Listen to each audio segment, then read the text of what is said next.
Một năm sau ngày chấp chánh, tình hình đất nước đã được ổn định.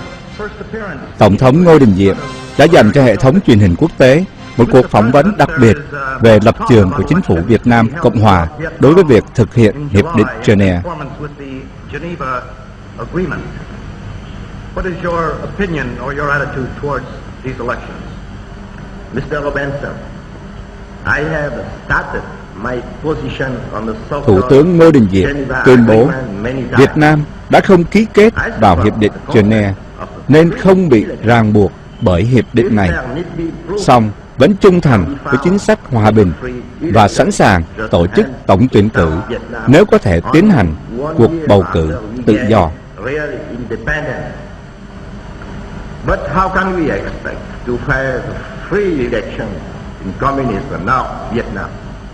Thủ tướng Ngô Đình Diệm cũng đã nhắc lại những nỗ lực của chính phủ quốc gia Việt Nam trong việc tái định cư gần 1 triệu đồng bào từ miền Bắc di cư vào Nam sau khi Hiệp định Geneva được ký kết vào ngày 20 tháng 7 năm 1954.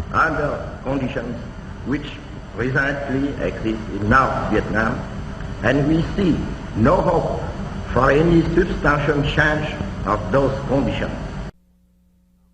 The most controversial figure in South Vietnam is President Diem. He is aristocratic and distant, in some ways more like a monarch than a democratic leader. Diem's regime is frequently criticized, and there have been 2 attempts to overthrow it, the most recent when the palace was bombed early this year. But there is no visible alternative to Diem, and his worst enemies concede him to be a staunch patriot and an implacable enemy of communism. When Peter Kalischer interviewed him, President Diem insisted on seeing the questions in advance. Mr. President, do you have a respectable non-communist political opposition in Vietnam? There is not a single one among them who is really democratic.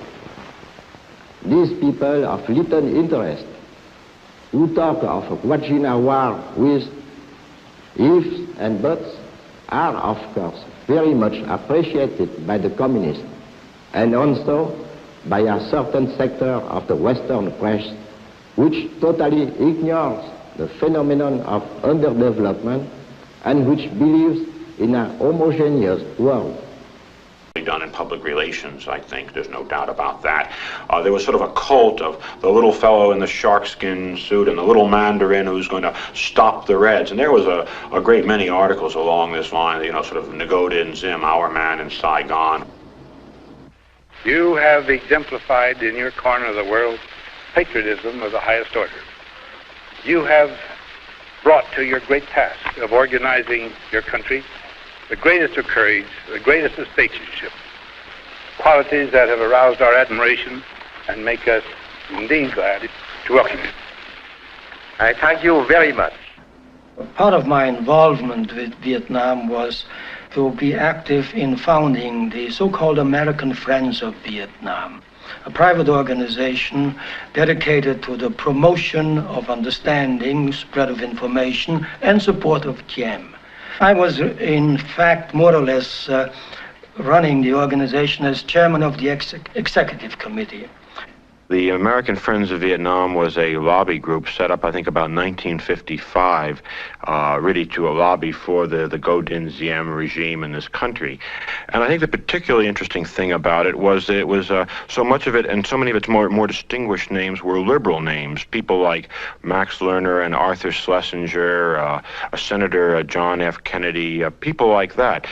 And this gave, of course, the Diem government a very good liberal umbrella. I mean, the sensitivities and the sensibilities of many liberal people who might otherwise have been dubious about that regime were eased off. The Diem regime got, right from the start, I think, the benefit of the doubt.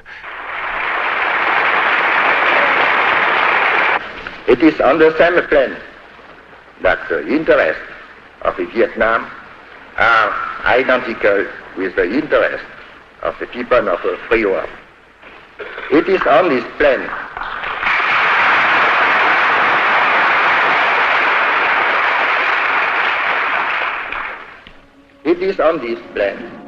that your and our fight is one and the same. Il est donc sûr maintenant que ces deux hommes sont morts fusillés, le président Diem et M. New, que l'on disait le détenteur secret du pouvoir à Saïgon, et qui était le mari de la célèbre Madame New, dont vous n'avez pas oublié, j'en suis sûr, la récente exhibition à Saint-Colonne il y a 2 mois. M. New et M. Diem sont morts. Et des détails, des informations qui sont parvenues ce soir à Paris donnent cette petite précision que le cadavre de M. New aurait été montré non seulement criblé de balles, mais aussi avec un poignard entre les 2 épaules. Et c'est un petit détail que je vous invite à ne pas oublier dans quelques secondes lorsque vous allez voir et entendre l'interview que, pour la première et la dernière fois, je crois, de sa vie, M. New avait donné tout récemment, il y a quelques jours, à notre confrère de 9 millions, Raoul Goulard. À la suite de ce document, vous verrez également le dernier message de M. Diem. Je voudrais vous dire qu'en vous présentant ce soir ces documents, bien entendu, Saint-Colonne n'entend pas intervenir ni prendre parti dans les convulsions qui secouent à nouveau l'ancienne Indochine. Simplement, nous nous souvenons parfois que les journalistes peuvent être historiens, et nous avons, dans ce sens, voulu témoigner d'un temps, d'un style surtout, où, de quelque côté, mon Dieu, qu'on regarde, la mort, la violence, l'assassinat politique sont devenus la monnaie courante des grands sentiments. M. Diem et M. New étaient frères, ils seront restés liés dans la mort comme ils l'avaient été dans la tragédie politique. L'affaire bouddhiste et l'affaire des étudiants ont été montées de toutes pièces et répercutées de façon orchestrée et puissante pour intoxiquer l'opinion intérieure comme l'opinion internationale contre le gouvernement du Sud-Vietnam. Parce que ce gouvernement combat le communisme et parce qu'il refuse d'être un gouvernement poupette. Mais on parle aussi d'un changement de gouvernement après les élections qui ont lieu très bientôt. Par le mouvement des hameaux stratégiques, un mouvement révolutionnaire partant de la base. Et il est immanquable que toute la superstructure sera modifiée profondément, avec ou sans élection. On dit que vous pourriez peut-être prendre la tête d'un nouveau gouvernement après les élections. Est-ce exact? Oh, certainement pas, parce que je n'aime pas la politique. Mais vous avez tout de même un certain rôle politique, puisque vous êtes tout de même conseiller ici à la présidence, et d'autre part, des rumeurs persistantes également disent que l'ambassadeur américain, par exemple, aurait exigé votre départ.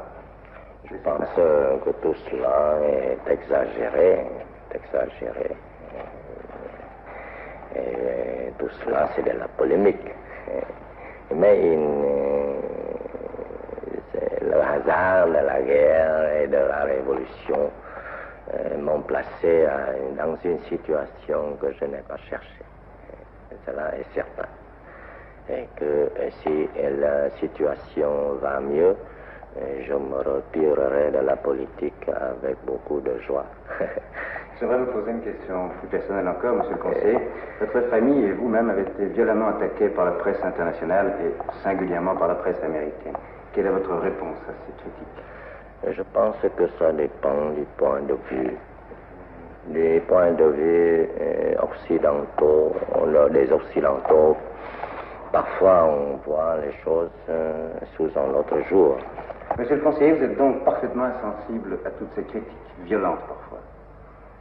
Il faut bien mettre sa tête dans le frigidaire quand on est dans une telle situation. Il faut avoir beaucoup d'estomac. Monsieur le conseiller, vous combattez le Viet Cong, vous combattez le communisme. Pourquoi êtes-vous anticommuniste? Je suis anticommuniste au point de vue doctrinal. Je ne suis pas anticommuniste au point de vue politique ni au point de vue humain. Je considère les communistes comme des frères qui sont égarés.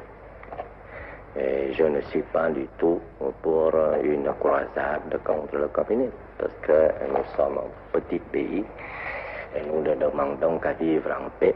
Il faut que cette paix-là soit un progrès. au point de vue liberté comme au point de vue de progrès économique. Et si c'est une paix du tombeau, cela n'a aucune valeur. Monsieur le Président, vos amis disent que vous êtes un patriote vietnamien et que vous avez consacré votre vie au service de votre pays. Avez-vous le sentiment, Monsieur le Président, d'être investi d'une mission particulière? En ce moment, chaque Vietnamien, et non pas seulement moi, est investi d'une mission particulière pour le salut de la patrie.